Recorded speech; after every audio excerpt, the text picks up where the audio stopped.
Muy bien, pues sean todos bienvenidos. Como siempre les digo, bienvenidos a Rema. Recuerden que son muy amados y que esta es su casa. ¿Sí? Qué bueno que están aquí en esta mañana. Creo que todos estamos listos para recibir lo que Dios quiere hablarnos el día de hoy. Amén. ¿Estamos listos o no estamos listos? ¿Sí? Amén. Muy bien, excelente. Pues ¿qué les parece si para comenzar hacemos nuestra declaración de fe?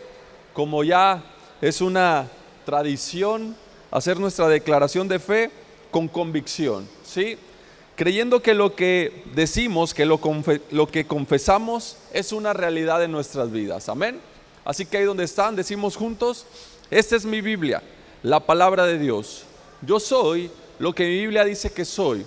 Yo tengo lo que mi Biblia dice que tengo, y yo puedo hacer todo lo que mi Biblia dice que puedo hacer.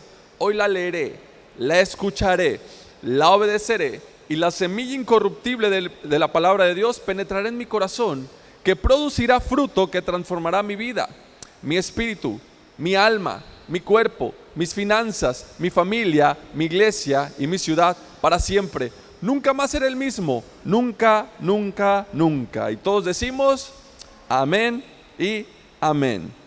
Muy bien, los pequeños pueden salir, si es que todavía hay alguno por acá junto con sus maestros. Hoy quiero hablarles acerca del secreto de la fe, ¿sí? El secreto de la fe. Hace la semana pasada, no la semana pasada, más bien apenas el miércoles pasado, comencé hablando acerca de esto, sobre el secreto de la fe, y creí necesario el continuar hablando acerca de esto. Así que esta es una parte 2. Voy a darte un resumen de lo que fue la primera parte.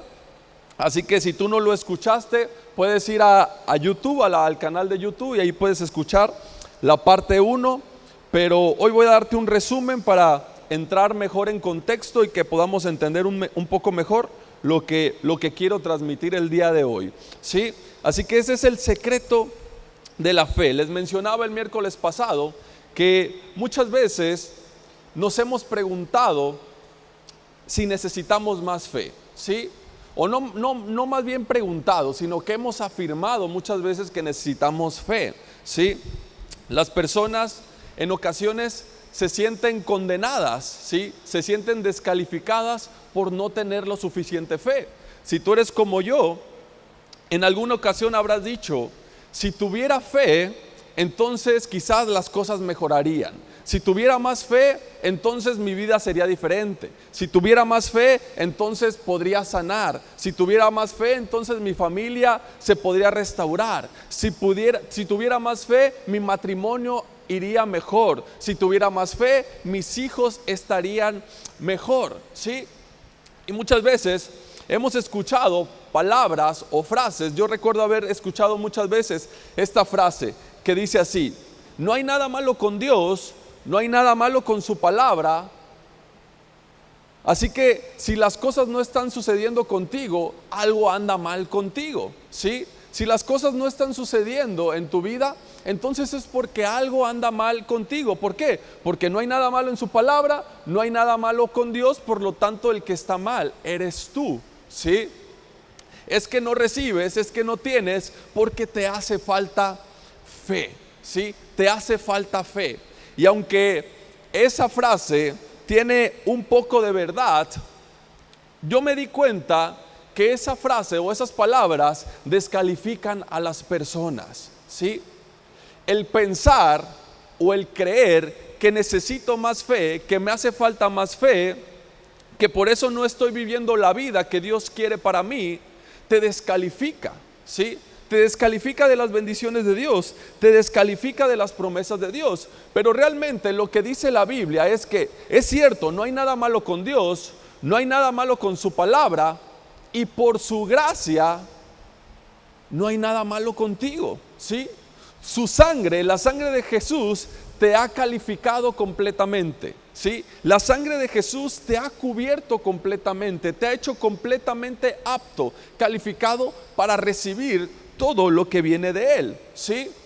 Así que no permitas que nadie más te vuelva a descalificar. Tampoco permitas sentirte condenado o culpable por no tener suficiente fe. ¿Por qué? Porque te estás descalificando. ¿sí? De algo que Dios ya te ha calificado, algo que su sangre ya te ha calificado, ¿sí?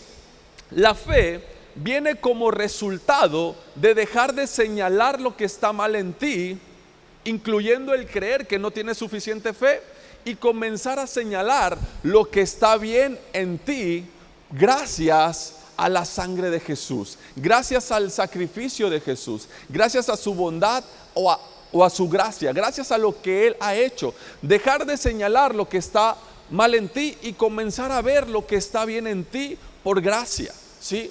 No por tus obras, sino por lo que ha hecho Jesús. Entonces, cuando tú empiezas a ponerle más atención, cuando tú empiezas a enfocarte en la sangre de Jesús, en su sacrificio y todo lo que tú eres gracias a Él, entonces el resultado es fe, confianza, seguridad, certeza, ¿sí? Pero cuando tú solamente estás viendo lo que está incorrecto, lo que está mal, entonces no tendrás fe, no tendrás esa seguridad y no tendrás esa certeza. La fe, nos dice la palabra de Dios, que es completamente contrario a la ley, ¿sí? Que la ley no es de fe, por lo tanto la fe no es de ley.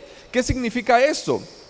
Que si tú quieres tener más fe, y lógicamente, o aunque suene contradictorio, porque hemos escuchado que todo lo que viene de parte de Dios lo recibimos por medio de la fe, ¿cierto? Hemos hablado mucho acerca de que todo lo que viene de Dios, nosotros como creyentes, como sus hijos, lo recibimos por medio de la fe. Y la fe es completamente contrario a la ley, ¿sí? Así que si tú quieres vivir por la ley, se anula las promesas de Dios en tu vida. Pero muchas veces al intentar querer tener más fe, porque todo lo que recibimos de parte de Dios es por medio de la fe, al querer tener más fe, caemos en la ley. ¿Por qué? Porque pensamos que la fe depende de nosotros, ¿sí? Porque creemos que tener fe depende de mi esfuerzo, ¿sí? Depende de mí, depende de qué tanto creo, depende de qué tanto me esfuerzo por creer. Así que en ese momento, cuando tú quieres tener más fe, inmediatamente caes en la ley, ¿sí? Ese es un engaño, yo creo que es el gran engaño que el enemigo nos ha hecho creer, ¿sí? ¿Por qué? Porque muchas personas ya han recibido la gracia de Dios en su vida. Muchas personas saben que somos salvos por gracia y que lo único que tenemos que hacer es creer. Pero aún ahí está de manera oculta las obras de la ley. ¿Por qué? Porque creemos que tenemos que creer más, ¿sí? Y es ahí cuando nos sentimos condenados, nos sentimos culpables por no tener la suficiente fe, ¿sí? Es que no tengo la suficiente fe, creo que me hace falta más fe. Te descalificas, te sientes culpable y te condenas.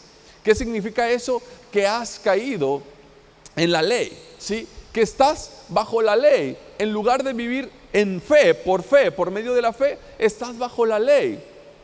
Así que la clave está en no poner tu mirada en lo que está incorrecto en ti, sino más bien poner tu mirada en lo que tú ya eres gracias a Jesús, por su gracia, ¿sí?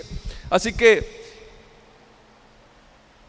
muchos o más bien todos los que recibieron milagros de parte de Dios, de parte de Jesús, cuando lees los evangelios, ninguno de ellos lo merecía, ¿sí? Ninguna de estas personas merecía ese milagro, ya sea porque tuviera suficiente fe o porque no tuviera suficiente fe, o porque se portó bien o porque no se portó bien. Ninguno de ellos lo merecía. Todos ellos recibieron el milagro por gracia y por misericordia de Jesús, ¿sí? Ninguno lo recibió porque lo merecía. En una ocasión salió al encuentro de Jesús un hombre que tenía lepra, ¿sí? Un hombre que tenía lepra. Los leprosos en ese entonces estaban excluidos de la sociedad, vivían apartados, no se podían relacionar con la gente, no se podían relacionar con el pueblo. ¿Por qué? Porque eran considerados personas impuras. En el tiempo de la ley, si lo impuro tocaba lo que era puro, entonces lo puro quedaba contaminado, ¿sí? Por eso las personas no se relacionaban con aquellas personas que consideraban impuras. ¿Por qué? Porque si lo impuro tocaba lo que era puro, entonces lo que era puro quedaba impuro, ¿sí? Pero cuando viene Jesús, cambia las cosas, hace una transformación. Sale este leproso y le dice: Señor, si quieres puedes sanarme, ¿sí? Si quieres puedes sanarme. Bajo la ley, ese hombre podía morir apedreado. ¿Por qué? Porque lo impuro no podía relacionarse con lo puro. Era considerado alguien impuro, alguien pecador, que tenía que vivir lejos de donde estaban las personas. Así que Jesús no solamente le sana, sino que hace algo más. Le toca, ¿sí? Le toca, lo toca y le dice: quiero, sé sano. Y en ese momento el hombre queda sano de su lepra. Lo que quiero que pongas atención es aquí, es que Jesús lo toca. ¿Por qué? Porque en el tiempo de la gracia, bajo el nuevo pacto de la gracia, lo impuro se vuelve puro cuando entra en contacto con la gracia. En la ley, lo puro se volvía impuro si entraba en contacto con lo impuro. Bajo la gracia, lo impuro se purifica cuando entra en contacto con lo puro, ¿sí? Ese es el mensaje que estaba dando Jesús, ¿sí? Ahora las cosas han cambiado, ahora las cosas son diferentes. Por eso es que ninguno de los milagros que Jesús hizo venía por mérito propio, nadie lo merecía. Tenemos a otra mujer que hacía varios años había sufrido de hemorragias, ¿sí? Se le conoce como la mujer con el flujo de sangre. Esta mujer, de la misma manera, no podía relacionarse con la sociedad, no podía estar en la gente porque era considerada una mujer impura, ¿sí? Pero ella pensó y dijo: si tan solo toco el borde de su manto, entonces quedaré sana, ¿sí? Ahora, en este entonces, esta mujer tenía dos opciones. Una es que esto que ella quería hacer era bastante peligroso, ¿sí? No cualquier persona se podía atrever a hacer esto que ella iba a hacer, ¿sí? Me imagino que esta mujer era bastante conocida por las personas porque ya hacía mucho tiempo, muchos años que padecía de esta enfermedad, ¿sí? Había ido con médicos, había gastado mucho dinero, se había esforzado mucho para sanar, pero nada había sucedido. Así que me imagino que cualquier persona que la viera en la calle la podría reconocer.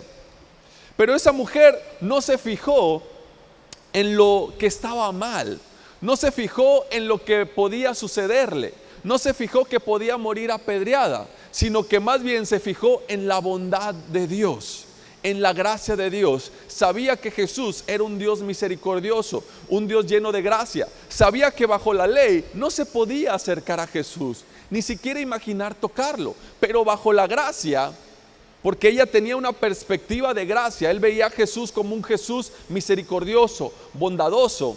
Ella se atrevió y lo hizo y quedó sana, ¿sí?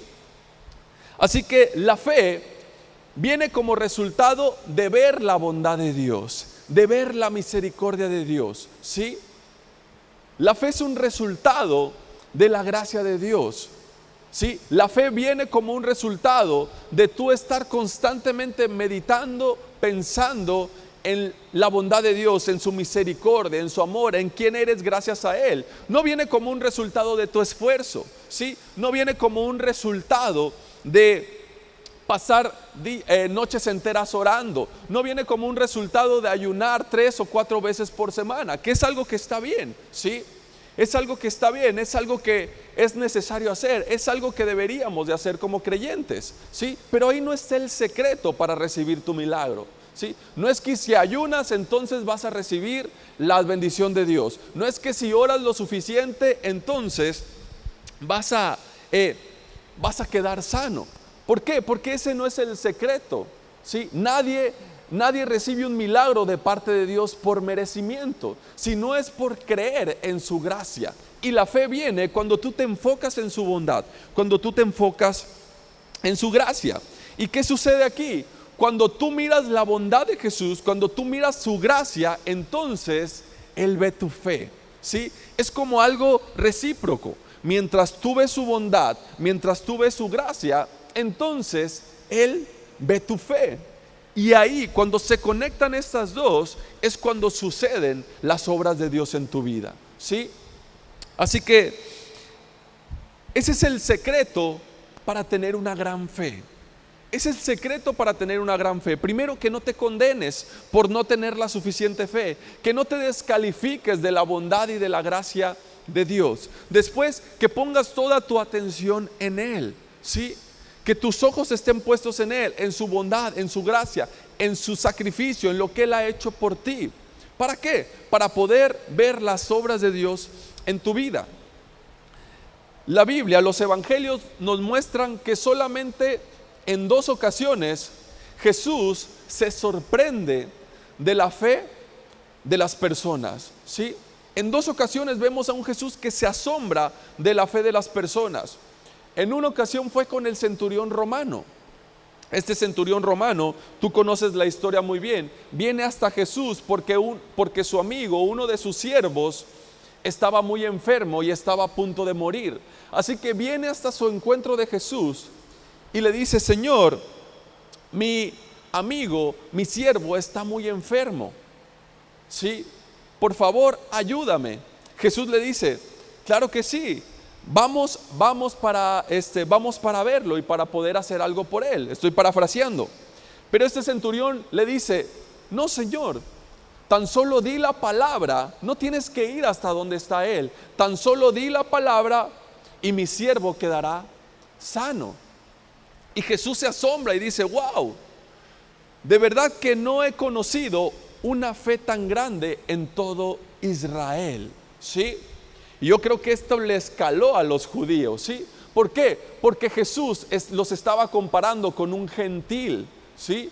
Jesús estaba comparando a los judíos con un gentil y estaba diciendo que la fe de este gentil era mayor que la de todos los que estaban ahí, todos los que estaban en Israel o que eran israelitas, ¿sí? Después vemos el caso de una mujer que se acerca a Jesús, una mujer cananea, ¿sí? Se acerca a Jesús y le dice que su hija estaba muy enferma, que su hija estaba sufriendo mucho. Así que Jesús le dice que Él no puede darle el pan de los hijos, el pan que era para los hijos, a los gentiles, ¿sí? Lo dice con otras palabras, pero te lo estoy parafraseando para que se pueda entender mejor. Que Él no podía darle el pan que le pertenece a los hijos, a los israelitas, en lugar de a los gentiles. Y esta mujer le dice: sí, Señor, pero aún los gentiles, ¿sí? Aún nosotros podemos comer de las migajas que caen de la mesa de los hijos. Así que Jesús se asombra y dice: oh mujer, cuán grande es tu fe, que se haga como has creído. Ahora, yo te pregunto, ¿por qué Jesús se asombra especialmente de la fe de estas dos personas? ¿Sí? ¿Por qué especialmente de estas dos personas? Son los únicos momentos donde Jesús se sorprende de la fe de las personas. Y estas dos personas tienen dos cosas en común. Una es que una era cananea y la otra era romana. ¿Qué significa esto? Que ninguno de los dos eran judíos. Ninguno de los dos estaban bajo la ley. Por lo tanto, ninguno de los dos se sentían o estaban bajo condenación, ¿sí? Ninguno de los dos estaban condenados. ¿Por qué? Porque ellos no estaban bajo la ley. Y como no estaban bajo la ley, no se sentían condenados, se sentían con la libertad de acercarse y pedirle a Jesús. Esto es lo que sucede cuando tú no estás bajo la ley, cuando solamente ves la bondad y la gracia de Dios. ¿Cuál es el resultado? Tu fe crece, tu fe se fortalece. ¿Por qué? Porque es sin merecimiento. Así que ese es el secreto de la fe. El secreto de la fe es poner tus ojos en Jesús, es poner tu atención en su bondad, en su gracia, en su sacrificio. No en tú esforzarte por tener más fe, no por largas noches orando, no por largas horas ayunando, ¿sí? Pablo sabía la importancia de esto y ponía especial énfasis en que las personas que escuchaban el evangelio se enfocaran en eso, en que no tenía nada que ver con ellos. Pero normalmente las personas por naturaleza nos gusta hacer, ¿cierto? Nos gusta hacer. Hemos leído o sabemos que la fe sin obras está muerta, ¿cierto? Sabemos que la fe sin obras está muerta. Y Manuel, la Biblia dice que la fe sin obras está muerta. Por lo tanto tenemos que tener obras. Y la gente se esfuerza por tener obras, ¿sí? Se esfuerza por comportarse bien. Se esfuerza por hacer cosas para que los demás vean que estoy teniendo fe. Cuando aquí el punto principal o la clave de este versículo que nos dice que la fe sin obras está muerta, no es que la fe persiga las obras, sino que es que las obras persiguen a la fe. Pero como a nosotros nos gusta hacer, creemos que entonces la fe tiene que seguir mis obras. Por lo tanto creo que como la Biblia dice que sin fe, que la fe sin obras está muerta, entonces creo que tengo que hacer obras. ¿Para qué? Para que los demás vean que tengo fe, ¿sí? Yo recuerdo que cuando era más chico, en mi casa, así como en la iglesia, estaba prohibido decir malas palabras, ¿sí? En mi casa como en la iglesia estaba prohibido decir malas palabras. Así que yo en mi casa no podía decir malas palabras porque ya sabía que me iban a regañar o me podían castigar o me podía ir peor, ¿sí? Pero fuera de mi casa con mis amigos yo decía muchas malas palabras, ya te he contado antes, ¿sí? Así que cuando venía en la iglesia, pues también aquí en la iglesia tenía la capacidad para no decir malas palabras. Pero había otros compañeros, otros jóvenes como yo, que no tenían la misma capacidad que yo tenía para evitar decir malas palabras. Así que a ellos se les salían unas malas palabras y yo inmediatamente era así como, wow, ¿escuchaste lo que dijo? Dijo una mala palabra, ¿sí? Cuando yo ahí con mis amigos en mi escuela decía una cantidad de malas palabras, pero aquí en la iglesia no se podía decir malas palabras. ¿Por qué? Porque la fe sin obras está muerta, ¿sí? Así que yo creía que la fe iba a seguir mis obras, así como muchas personas hoy en día creen eso. Por eso cuando vienen a la iglesia, cuando se relacionan con ciertas personas, tratan de portarse bien, tratan de hacer lo que hace un cristiano. ¿Por qué? Porque la fe sin obras está muerta. ¿Por qué? Porque nos gusta hacer. Inmediatamente creemos que esa es la manera en que se hace. Pero aquí el punto principal es que las obras sigan a tu fe, ¿sí? Después de que yo entendí el poder que tienen las palabras, ¿sí? Después que yo fui consciente y entendí el impacto que las palabras tienen en la vida de las personas y en la vida de los demás, ¿sí? Cuando entendí que las palabras pueden traer vida o pueden traer muerte, cuando lo entendí y creí en ese efecto que las palabras producen, automáticamente yo, te lo conté alguna vez, dejé de decir malas palabras sin necesidad de esforzarme, ¿sí? ¿Qué pasó ahí? Las obras siguieron a mi fe. Yo tenía que creerlo primero, ¿sí? Tenía que entenderlo, tenía que saber por qué era malo decir malas palabras. Tenía que entender cuál era ese efecto que causaban en mi vida. Cuando lo entendí, cuando lo recibí, fue que mis obras empezaron a cambiar, ¿sí? No es al revés, ¿sí? No es primero tener obras. ¿Por qué? Porque eso tarde o temprano fracasa, ¿sí? Eso es un fracaso rotundo, ¿sí? Así que eso es a lo que me refiero cuando te digo que cuando te enfocas en la bondad de Dios, en la gracia de Dios, entonces tu fe empieza a crecer y por lo tanto tus obras, tu comportamiento empieza a cambiar. En otras palabras, la fe es algo que se da de manera inconsciente, ¿sí? La fe es algo que se da de manera inconsciente. No tienes que estar pensando, ¿tendré fe? No te tienes que estar preguntando, ¿acaso tendré más fe? Creo que necesito más fe. Y si no tengo la suficiente fe, ¿por qué? Porque estás creyendo que depende de tu fe, ¿sí? Y cuando crees que depende de tu fe para que recibas de parte de Dios, para ser salvo, para ser bendecido, para ser sano, etcétera, etcétera, cuando crees que dependes de tu fe, estás teniendo fe en la fe, ¿sí? Y eso de nada nos sirve. Tener fe en la fe de nada te sirve. ¿Por qué? Porque no estás teniendo fe en Dios, sino estás teniendo fe en que si tienes la suficiente fe, entonces Dios va a obrar en tu vida, entonces Dios te va a bendecir, entonces vas a ser salvo, ¿sí? Y no se trata de eso. Veamos lo que dice Efesios 2, capítulo 8.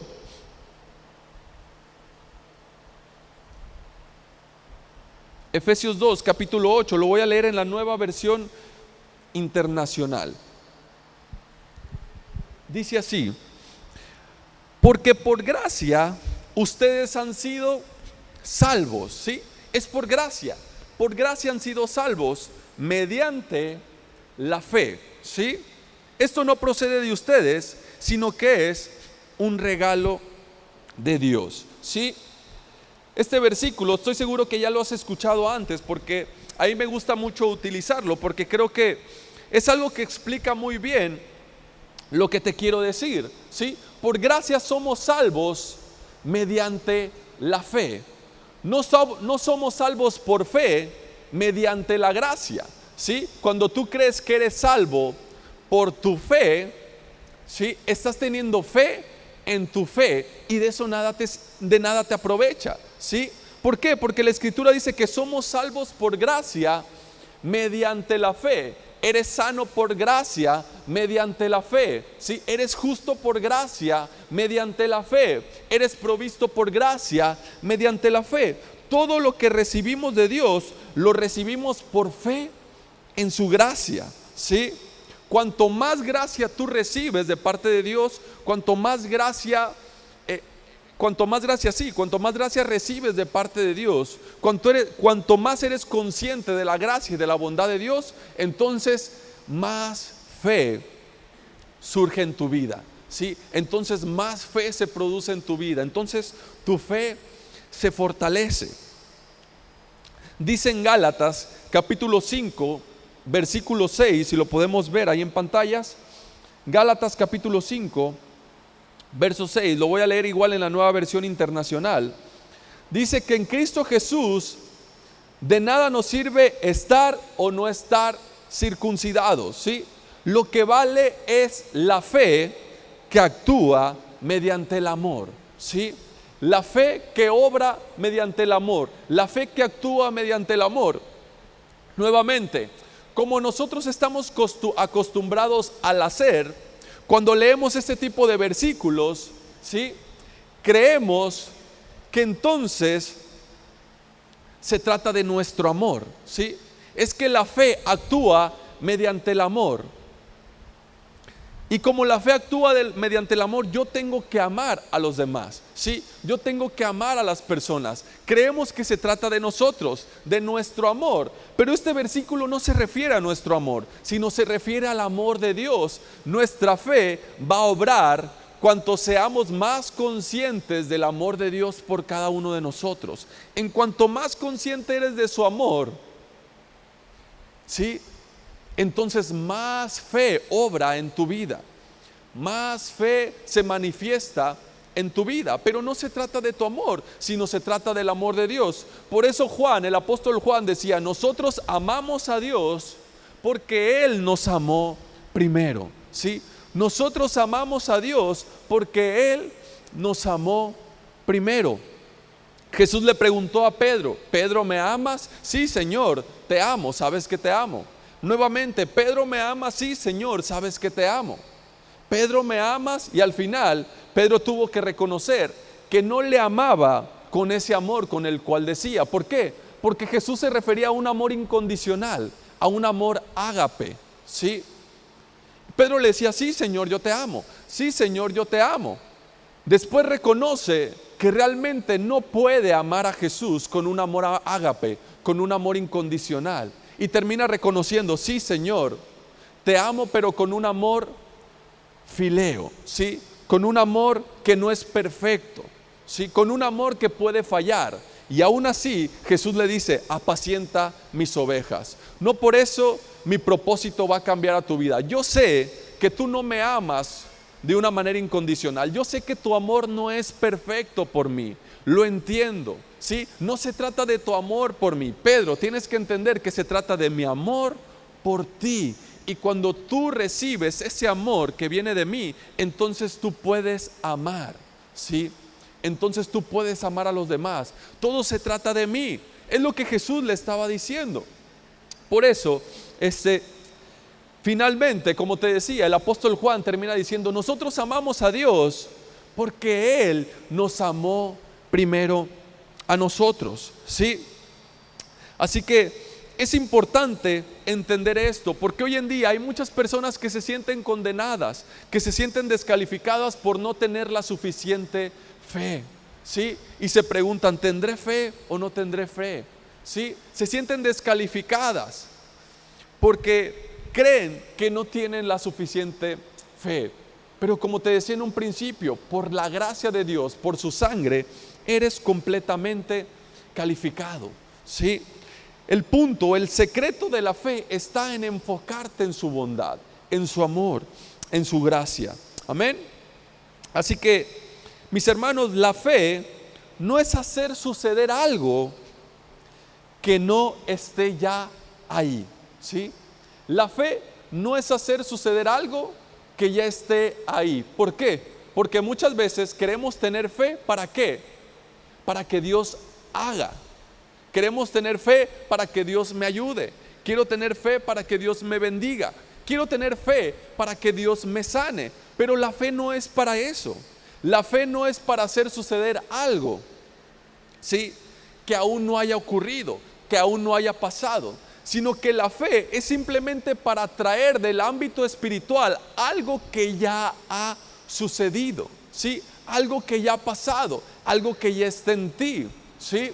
Muchas veces te he dicho que eres justo, que eres santo, que eres limpio, ¿sí? Y hablamos de confesar, hablamos de la confesión, ¿sí? Hablamos de decir, hablamos de que tienes que confesar que eres justo, que eres santo, que eres limpio, que eres sano, que eres próspero, que eres provisto. No lo hacemos, no lo confesamos, no lo hablamos para en algún día llegar a ser, sino que lo decimos porque ya somos, ¿sí?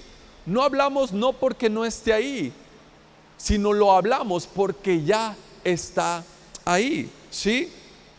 Así que decimos, soy justo, soy sano, soy limpio, soy próspero, soy bendecido, no para que algún día suceda en mi vida, ¿sí?, sino porque es algo que ya ha sucedido en mi interior, sino que es la fe, no es para hacer que suceda algo, ¿sí?, sino que es para sacar del ámbito espiritual algo que ya ha sucedido, ¿sí?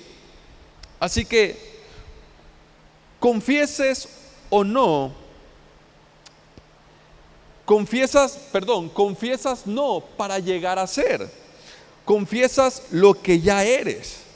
Cuando lo confiesas, te vuelves consciente de ello y eso produce algo especial en ti, sí, produce poder en tu interior,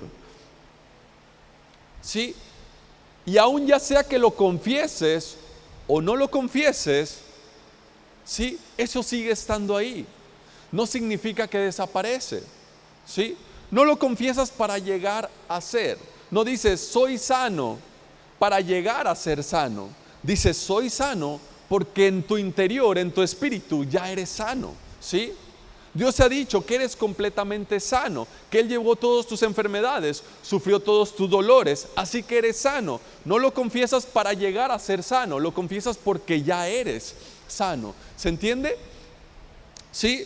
Así que confiesas lo que ya eres y cuando lo confiesas te vuelves consciente, ¿sí? Como me pasó a mí, cuando me volví consciente del efecto que tenían las malas palabras, te vuelves consciente de que ya eres sano. ¿Sí? Te vuelves consciente de que eres justo, no por ti, sino por la bondad de Dios, por su gracia, por su sacrificio. Por lo tanto, cuando te vuelves consciente, entonces ese poder que está en ti, el poder del Espíritu que está en ti, empieza a manifestarse en tu vida, ¿sí? Lo empiezas a recibir, se empieza a manifestar a través de ti. Amén. Y ya sea que lo confieses o no, sigues siendo sano, sigues siendo justo. ¿Sí? Lo sigue siendo. ¿Por qué? Porque no se trata de si lo confiesas o no, porque volvemos a lo mismo, no se trata de lo que tú haces, se trata de lo que Él ya hizo. Amén. Así que es importante entender esto. ¿Por qué? Porque muchos no entienden que no es su fe la que les salva. ¿Sí? Muchos aún piensan que es su fe la que les salva, que es su fe la que les prospera, que es su fe la que les provee, que es su fe la que les sana. Pero no es así. No es tu fe la que te salva, no es tu fe la que te sana, no es tu fe la que te provee, te prospera, te libera. No, sino que es la sangre de Jesús. ¿Sí? Es la sangre de Jesús la que te sana. Es la sangre de Jesús la que te provee. Es la sangre de Jesús la que te justifica. ¿A qué me refiero con la sangre de Jesús? ¿O a qué nos referimos con su gracia? ¿Por qué? Porque la sangre de Jesús habla de su sacrificio. La sangre que Él derramó por el perdón de nuestros pecados, pasados, presentes y futuros. ¿Sí? Habla de la justicia que se te imputa a ti sin que tú lo merezcas. ¿Sí? Sin que tú lo merecieras. Habla de esa justicia. Y cuando hablamos de todo eso, cuando hablamos de la sangre de Jesús, estamos hablando de su gracia. ¿Sí? Estamos hablando de su gracia. Y muchos no entienden que es la sangre de Jesús la que te salva, la que te provee, y no la fe. ¿Sí? Leíamos en Efesios 2, capítulo 8, leíamos que por gracia somos salvos, ¿sí? Por medio de la fe. Te voy a poner un ejemplo a ver si se entiende esto. Se me acaba de ocurrir, espero no sea burdo o tonto. Imagina que tienes una inyección, ¿no? Imagina que tienes que te vas a aplicar una inyección con medicamento. ¿Por qué? Porque te sientes mal, ya sea que te duele la cabeza, tienes calentura, te duele el estómago o cualquier cosa, ¿no? Y tú te vas a poner la inyección. Así que te pones la inyección y mejoras, ¿sí? Sanas. Yo te pregunto, ¿fue la inyección la que te sanó? ¿Fue la inyección que hizo que te sintieras mejor? ¿O fue la medicina que había en la inyección? ¿Sí? La medicina, no fue la inyección, sino que fue la medicina. Es lo que sucede entre la fe y la gracia. Es su sangre, es su gracia la que te sana, la que te provee, la que te justifica. Es su sangre la que te salva. No es la inyección. La inyección o la jeringa es como tu fe, es solamente el medio por el cual Dios te da todo lo que Él ya te ha provisto. ¿Sí? Espero que se haya entendido el ejemplo. Fue algo que se me acaba de ocurrir. De la misma manera, es su sangre la que te salva, no es tu fe. ¿Sí? Es su sangre la que te sana, es su sangre la que te libera.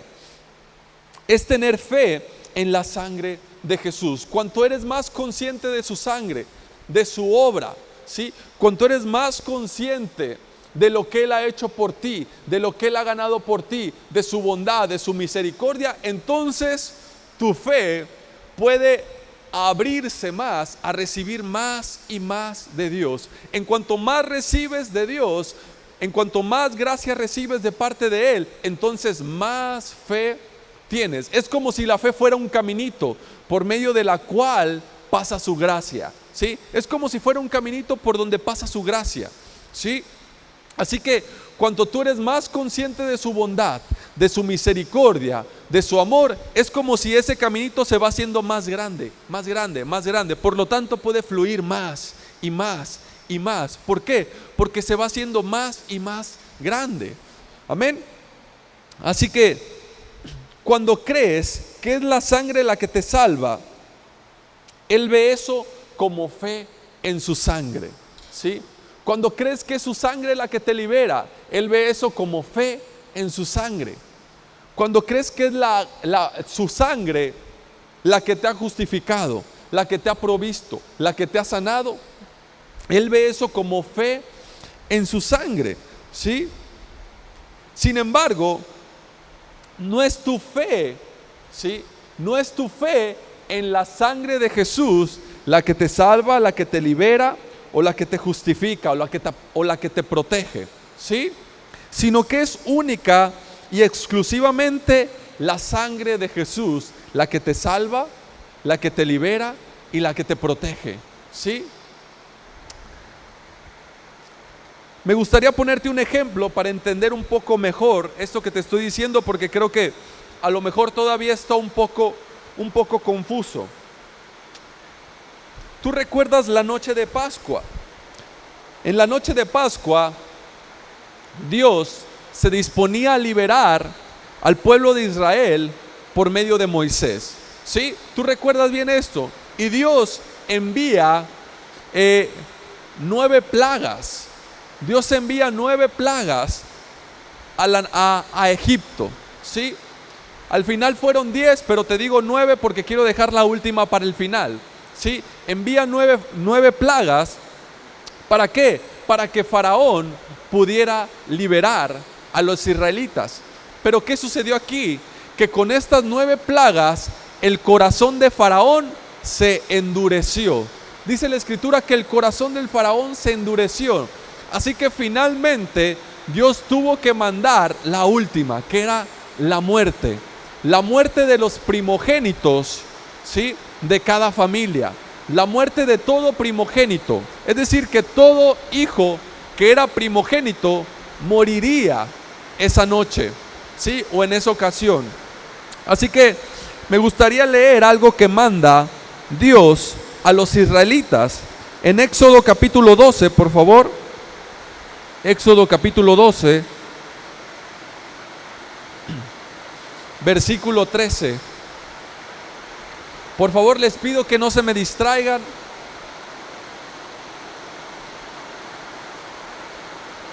¿Sí se escucha bien? ¿Sí se alcanza a escuchar bien aún con la lluvia? Sí, qué bueno. Es culpa de los chicos de la alabanza que gritaron, que cantaron haz llover y empezó a llover. Así que ellos tienen la culpa. Sí, Éxodo capítulo 12, verso 13. Este lo voy a leer en la Nueva Traducción Viviente.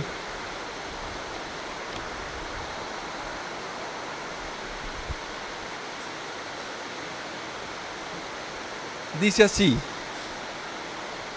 pero la sangre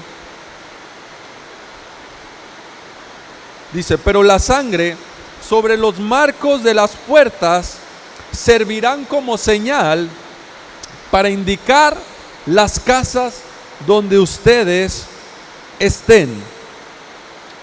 Cuando yo vea la sangre, pasaré de largo. Esa plaga de muerte no los tocará a ustedes cuando yo hiera la tierra de Egipto, ¿sí?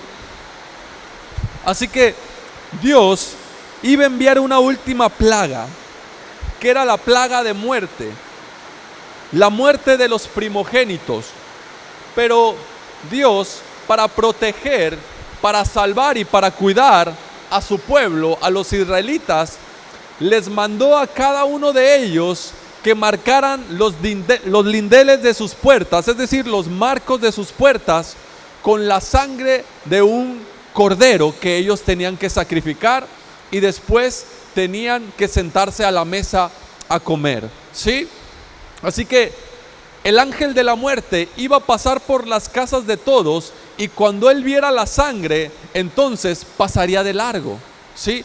Pero toda casa donde no viera la sangre, entonces ahí llegaría la muerte y mataría a los primogénitos, a todos los primogénitos de los egipcios. Así que así sucedió. Esa noche, en la noche de Pascua, los israelitas hicieron el sacrificio, sacrificaron el cordero y marcaron sus puertas con la sangre del sacrificio. Así que cuando vino el ángel de la muerte, ¿qué pasó? Al ver la sangre, pasó de largo, ¿sí? Pasó de largo y entró en todas las casas o mató a todos los primogénitos que estaban en las casas de donde no estaba la sangre, ¿sí? Así que dice el verso 13, cuando vea la sangre, pasaré de largo.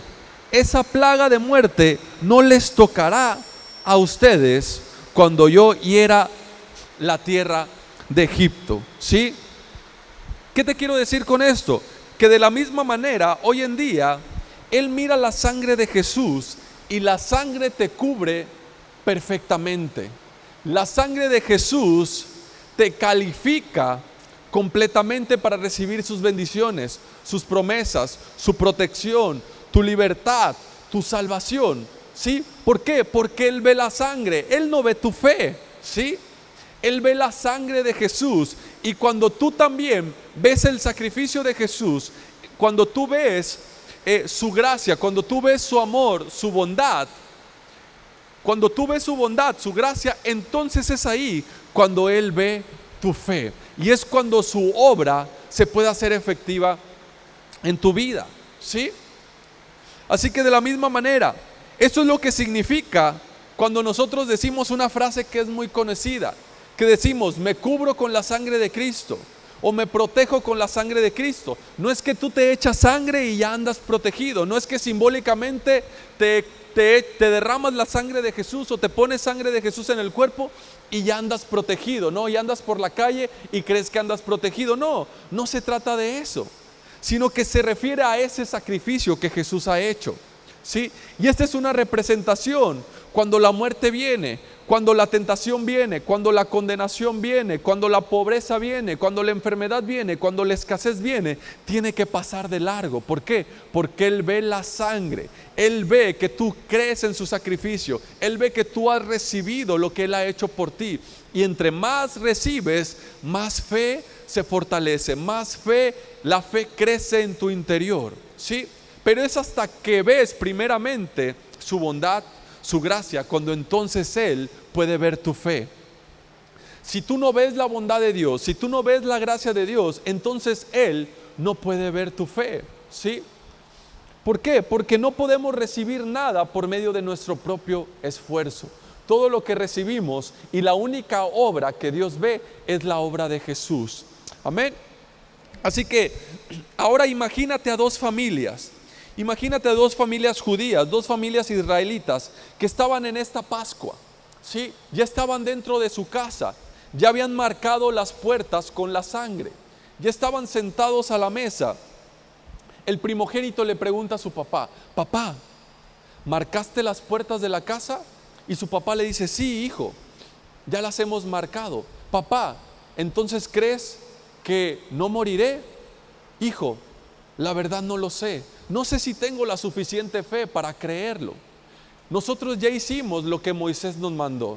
Ya hemos marcado las puertas de la casa, pero la verdad no sabemos qué fuera a pasar. Y de repente escuchan los gritos en las casas de los egipcios. Escuchan el llanto y el llanto y los gritos por los que están muriendo. Y se llenan de temor y tienen miedo. Ni siquiera pueden comer la cena, ni siquiera pueden dormir bien esa noche. ¿Por qué? Porque tienen temor, están preocupados, no saben si realmente el primogénito morirá o no. ¿Sí? Mientras tanto, en la casa de un lado, en la casa de los vecinos, están comiendo. ¿Sí? Pusieron música para cantar y para alabar. El hijo le pregunta al padre, padre, ¿marcaste las puertas como nos mandó Moisés? Sí, hijo, ya están marcadas.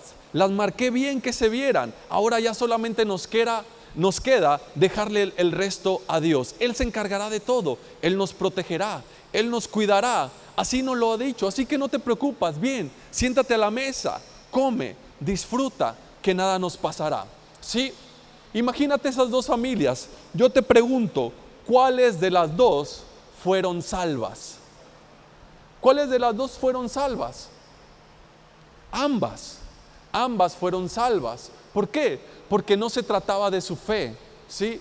No se trataba de qué familia tenía fe o qué no. Se trataba de la sangre que estaba en las puertas, ¿sí? Se trataba de la sangre del Cordero. ¿Qué representa esta sangre? Representa la sangre de Jesús. representa el sacrificio que fue entregado por nosotros, representa la sangre que fue derramada por nosotros. Así que cuando la tentación viene, cuando la muerte viene, cuando la enfermedad viene, cuando la pobreza viene, se tiene que pasar de largo. ¿Por qué? Porque la sangre de Jesús está ahí. Has recibido el sacrificio de Jesús, ¿sí? Y entre más lo recibes, tu fe se fortalece cada vez más y más. La otra familia la pasó mal sin necesidad, se preocupó sin necesidad, tuvo miedo sin necesidad, pero aún la sangre fue suficiente para salvarlos. La otra familia estuvo confiado, disfrutó de la cena, se gozaron, se alegraron.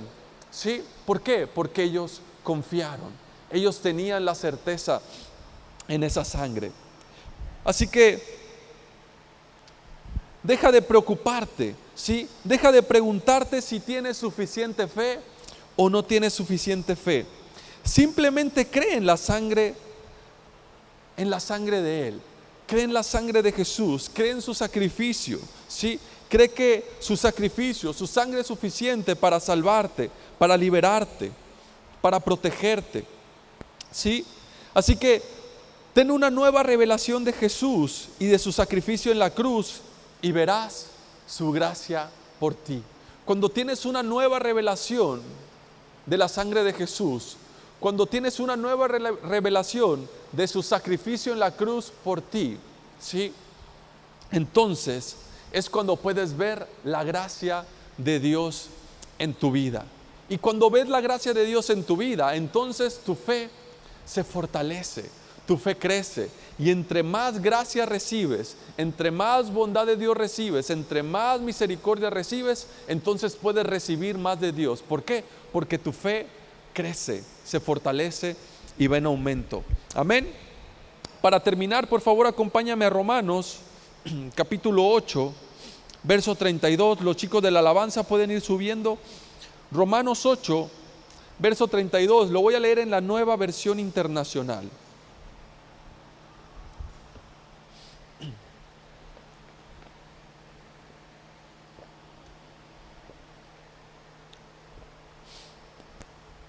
Dice: el que no escatimó ni a su propio Hijo, sino que lo entregó por todos nosotros, ¿cómo no habrá de darnos generosamente junto con Él todas las cosas? ¿Sí? ¿Cómo no habrá de sanarnos? ¿Cómo no habrá de proveernos? ¿Cómo no habrá de restaurarnos? ¿Cómo no habrá de fortalecerte? ¿Sí? Si nos entregó a su Hijo, a su único Hijo, ¿sí? Así que cuando tú ves esa gracia de Dios, cuando tú ves ese sacrificio, cuando ves su sangre que ha sido derramada, cuando ves que Él no nos ha negado nada, sino nos negó a su Hijo, a su único Hijo, a quien Él tanto amaba, ¿cómo nos ha de negar todo lo demás? ¿Sí? Entre más revelación tienes de esa bondad, de esa gracia de Dios, entonces tu fe crece, se fortalece. Ya no tienes que preocuparte si tienes fe o no tienes fe. Deja de preocuparte, deja de preguntarte si tienes fe o no tienes fe. ¿Por qué? Porque eso te descalifica. Te hace creer que tu fe te descalifica. Que como no tienes fe, entonces no tienes derecho. Que como no tienes fe, entonces no puedes recibir nada de Dios. Como si se tratara de tu fe, como si se tratara de lo que tú produces, ¿sí? Todo se trata de Él, de lo que Él ha hecho. No se trata de nuestro amor por Él, se trata de su amor por nosotros. No se trata de nuestra fe que ponemos en Él, se trata de la fe que nace cuando nosotros ponemos nuestra mirada en Él, en su bondad, en su gracia. Así que deja de preocuparte por la fe, deja de preocuparte si tienes fe o no tienes fe. Deja de ayunar para tener fe, deja de orar para tener fe, para poder recibir algo de parte de Dios. Nada viene porque lo mereces. Nada de lo que Dios nos da viene porque lo mereces. No te estoy diciendo que no ayunes, que no ores, pero ese no es el secreto para recibir. Ese no es el secreto para tener fe, ¿sí? Es bueno que ayunes, es bueno que ores, ¿sí? Es bueno que lo hagas, pero no es el secreto para que Dios te bendiga. No es el secreto para recibir un milagro, ¿sí? La clave, el secreto está en poner nuestros ojos en Dios. Te dije que este era el último versículo, pero fue palabra de predicador. Así que ahora sí, el último versículo lo quiero que lo veamos en Romanos, capítulo 12, verso 2. Perdón, Hebreos 12, capítulo 2. Lo voy a leer en la Reina Valera. Te invito a que, si gustas, irte poniendo de pie. Ya estamos a punto de terminar. Hebreos 12, verso 2, en la Reina Valera dice así: puestos los ojos en Jesús, el autor y el consumador de la fe, el cual, por el gozo puesto delante de él, sufrió la cruz, menospreciando el oprobio, y se sentó a la diestra del trono de Dios. ¿Cuál es la clave? Poner los ojos en Jesús. Cuando tú pones los ojos en Jesús, entonces tu fe se fortalece. ¿Por qué? Porque Él es el autor y el consumador de la fe. Pero la clave es poner tus ojos en Jesús. Amén. Amén. ¿Por qué no le das un fuerte aplauso al Señor? Gracias a Dios. Ahí donde estás, te invito a que cierres tus ojos un momento. Dale gracias a Dios. Dale gracias a Dios porque nos ha quitado esta carga de encima. Quizás tú creías que dependía de tu fe. Habías pensado que dependía de si tenías fe o no tenías fe. Te habías esforzado mucho por tener más fe, pero hoy Dios te ha liberado, te ha quitado ese peso de encima. Y hoy el Señor nos dice: pon tus ojos en mí.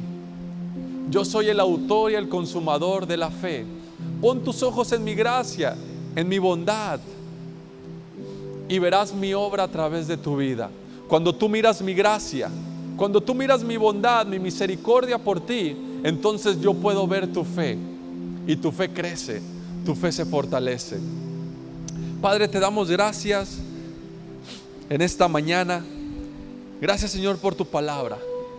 Gracias porque todo lo has hecho tú. Gracias, Señor, porque todo depende de ti.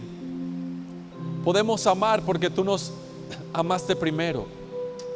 Podemos tener fe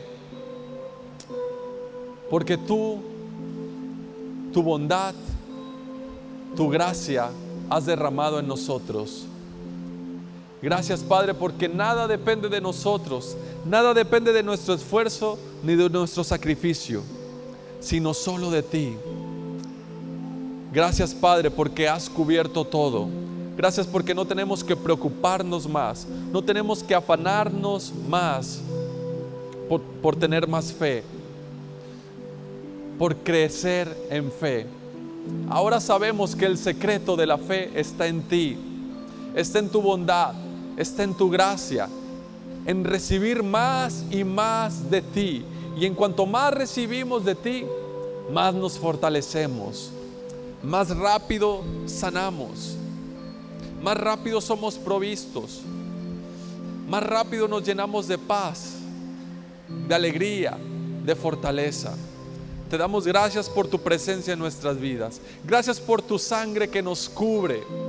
Gracias, Señor, porque cuando la enfermedad viene, la tentación viene, la pobreza viene, la escasez, las adicciones tienen que pasar de largo porque ven tu sangre. Cuando la muerte viene, pasa de largo porque ve tu sangre en nuestras vidas. Ve tu sangre que hemos aceptado como tu sacrificio por cada uno de nosotros. Gracias, Señor. Gracias porque no nos has negado a tu Hijo. a tu único Hijo. En el nombre de Jesús. Amén y amén. Dale un fuerte aplauso al Señor. Fuerte, que se escuche.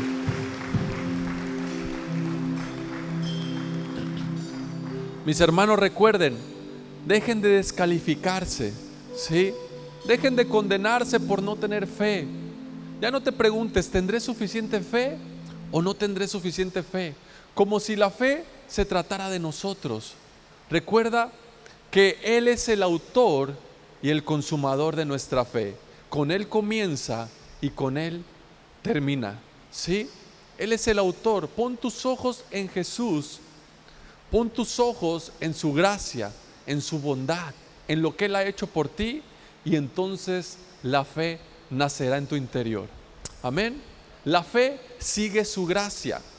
No la gracia sigue la fe, es la fe la que sigue la gracia de Dios. Amén. Amén. Te invito a que tomes tu lugar. Vamos a orar por las ofrendas. Señor, te damos gracias por estas ofrendas que se van a recibir. Gracias por tu provisión, Señor. Gracias porque somos provistos. No lo seremos algún día, ya lo somos. Gracias, Señor, porque tú cuidas de nosotros. Por eso damos con alegría un poco de lo mucho que tú nos das. En el nombre de Jesús, amén y amén.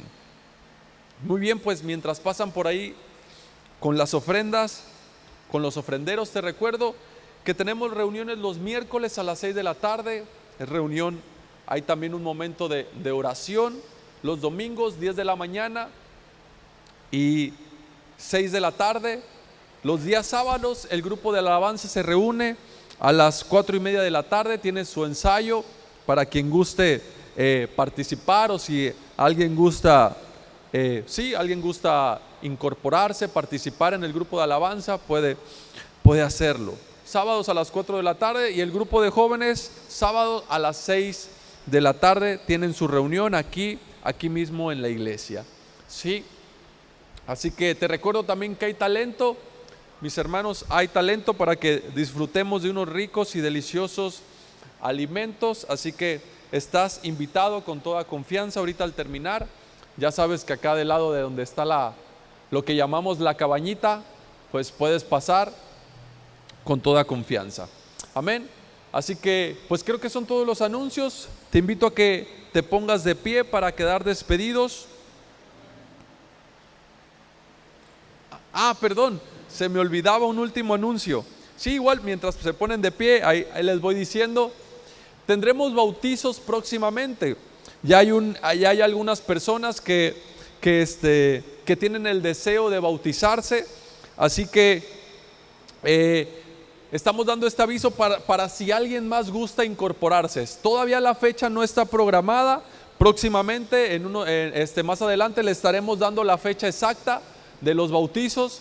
Pero les anunciamos, por si alguno de ustedes quiere bautizarse, tiene el deseo, puede hacerlo con toda confianza. Se puede acercar con la pastora, decir yo quiero, o se puede acercar con su servidor, y con todo gusto estaremos dándoles más información. Sí, la fecha todavía no está, pero próximamente la estaremos anunciando. Así que ahí está la invitación, por si tú aún no te has bautizado y quieres hacerlo, tienes el deseo. Así que con toda confianza puedes acercarte para poder hacerlo. Amén.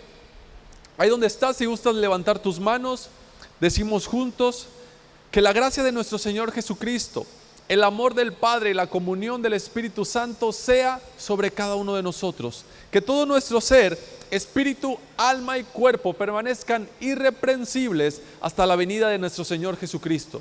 Que a partir de ahora y hasta que nuestro Señor vuelva, te encuentre a ti y a mí, poniendo nuestros ojos en Él, en el autor y el consumador de nuestra fe. Los que así lo creemos decimos amén y amén. Que Dios les bendiga. Gracias por estar aquí.